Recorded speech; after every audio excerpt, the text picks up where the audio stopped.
சென்ற பதிவில் export import Exim அதை பற்றி ஒரு இன்ட்ரடக்ஷன் பார்த்தோம்.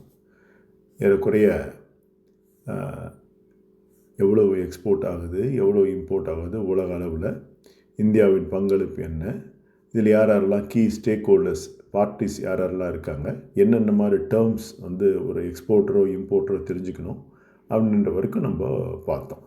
இந்த பதிவில் நம்ம பார்க்க போகிறது என்னென்னா, இந்த எக்ஸிம் ப்ராசஸ் அப்படிங்கிறது என்ன, வழிமுறை என்னென்ன மாதிரி வாய்ப்புகள் இருக்குது அப்படிங்கிறத நம்ம தெளிவாக பார்ப்போம்.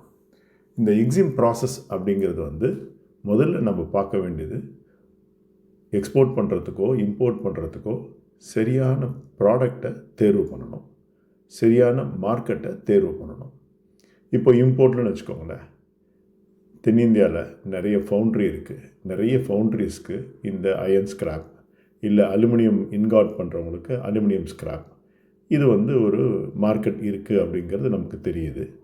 அப்போது நம்ம என்ன மாதிரி ப்ராடக்ட் சூஸ் பண்ணுறோம், இந்த ஸ்கிராப்பை நம்ம எங்கேருந்து வாங்கணும் அப்படிங்கிறத ஐடென்டிஃபை பண்ணுறோம். இதுதான் identifying the right market and right product. இதே மாதிரி தான் எக்ஸ்போர்ட்லேயும் எந்த ப்ராடக்ட் நம்ம சூஸ் பண்ணுறோம், எக்ஸ்போர்ட்டுக்கு எந்த நாட்டில் அது போய் விற்க முடியும் அப்படிங்கிறத பார்க்குறோம். ரெண்டாவது பார்க்க வேண்டியது, நம்ம பிஸ்னஸ் நம்ம ரிஜிஸ்டர் பண்ணுறோம். என்னென்ன, ஒன்று சோல் ப்ரொப்ரைட்டர் அல்லது பார்ட்னர்ஷிப், இல்லை வேறு ஏதாவது ப்ரைவேட் லிமிடெட் அப்படியும் பண்ணலாம். அதுக்கப்புறம் நம்ம வாங்க வேண்டியது இம்போர்ட் எக்ஸ்போர்ட் கோட் நம்பர். மூன்றாவது நம்ம தெரிஞ்சுக்க வேண்டியது இந்த எக்ஸ்போர்ட்டுக்கோ இம்போர்ட்டுக்கோ உண்டான வழிமுறைகள் என்ன, எந்தெந்த மாதிரி ரூல்ஸை நம்ம கடைப்பிடிக்கணும். அதாவது இந்தியாவில் என்னென்ன மாதிரி ரூல்ஸ் இருக்குது, இந்த பொருள் வெளிநாட்டுக்கு போச்சுன்னா அந்த பொருளுக்கு உண்டான ரூல்ஸ் அந்த நாட்டில் என்ன, அதையும் நம்ம தெரிஞ்சுக்கணும். நாலாவது நம்ம பார்க்க வேண்டியது ஜெனுயின் பையர்ஸ் யார், அதாவது எக்ஸ்போர்ட்டாக இருக்கிற பட்சத்தில் சரியான பையரை நம்ம தேர்ந்தெடுக்கணும். அதே மாதிரி இம்போர்ட்டாக இருக்கப்பட்ட ரிலையபிள் சப்ளையரை நம்ம தேர்ந்தெடுக்கணும்.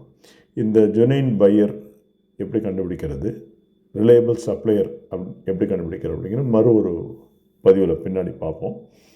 அதுக்கு அடுத்தது நம்முடைய ஷிப்பிங் மெத்தடை நம்ம முடிவு பண்ணணும். கண்டெய்னர் மாதிரி இருந்தால் அதை கப்பல் வழியாகவும், ரொம்ப அவசரம் ரொம்ப சின்ன பொருளாக இருக்குன்னா நம்ம விமானம் மூலமாகவும் ஏர் கார்கோவும் கொண்டாடலாம். ரொம்ப சின்னது அப்படின்னா நம்ம கொரியர் மூலமாகவோ அல்லது போஸ்டல் மூலமாகவும் கொண்டு வரலாம்.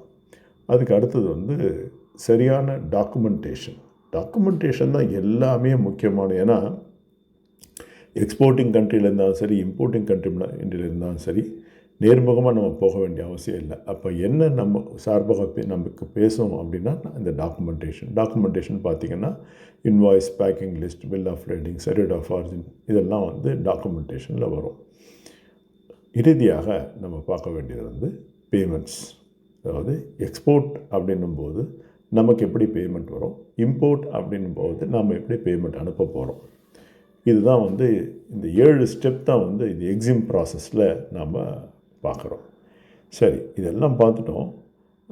இந்த எக்ஸ்போர்ட் இம்போர்ட் பிஸ்னஸ்க்கு எந்த மாதிரி வாய்ப்புகள் அப்படின்னு பார்த்திங்கன்னா, எல்லாருக்குமே வாய்ப்புகள் உண்டு.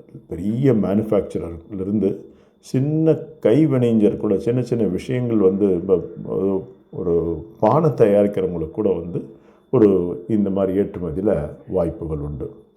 அது தவிர ஒரு தனித்துவமான பொருட்கள் பார்த்திங்கன்னா, organic food products, GI tagged products, அதாவது புவிசார் குறியீடு உள்ள பொருட்கள்.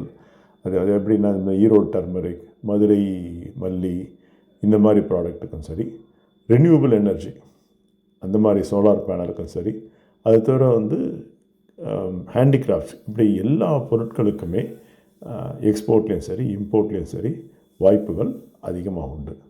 இறுதியாக இப்போது புதிய டெவலப்மெண்ட் அப்படின்னு பார்த்திங்கன்னா, டிஜிட்டல் பிளாட்ஃபார்ம் வந்துருச்சு. எப்படி அமேசான் குளோபல் செல்லிங், அப்புறம் ஃப்ளிப்கார்ட், இவங்க எல்லாமே நமக்கு ஒரு பிளாட்ஃபார்ம் கொடுக்குறாங்க. நாம் நேரடியாக எக்ஸ்போர்ட்டர்ஸை இம்போர்ட்டர்ஸை தொடர்பு கொள்ள முடியல அப்படின்னு சொன்னால், இவங்க மூலமாகவும் நம்ம நம்ம பொருட்களை வச்சு யார் வாங்குகிறாங்களோ அவங்க நம்ம அனுப்பி வச்சுக்கிறோம். இது ஒரு பெரிய விஷயம். இந்த அமேசானும் சரி, எட்சி, இந்த ஃப்ளிப்கார்ட் இதெல்லாம் நமக்கு ஒரு பெரிய பிளாட்ஃபார்ம் கொடுக்குறாங்க. இது எல்லாமே தான் நம்ம எக்ஸ்போர்ட்டில் நம்ம பார்க்க வேண்டியது. இதுதான் அப்படின்னு கிடையாது. இல்லை, மார்க்கெட்டிங்கை பொறுத்த வரைக்கும் பலவிதமான வாய்ப்புகள் இப்போ நமக்கு நெருங்கி இருக்குது. ஆனால் முக்கியமாக என்ன வேணும்னா நல்ல ஒரு ஃபோக்கஸ் வேணும். அதுவும் கன்சிஸ்டண்ட்டாக இருக்கணும்.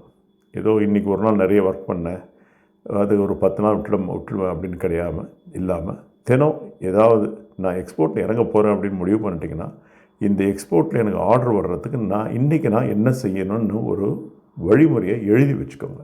தினம் ஏதாவது ஒரு 1/2 hour 1 hour நீங்கள் நெட்டில் நீங்கள் உட்காந்து ஒர்க் பண்ணிங்கன்னா, யாருடைய உதவியும் இல்லாமல் நிச்சயமாக உங்களுக்கு ஒரு பையரோ ஒரு சப்ளையரோ நிச்சயமாக அமைவாங்க. தேங்க்யூ.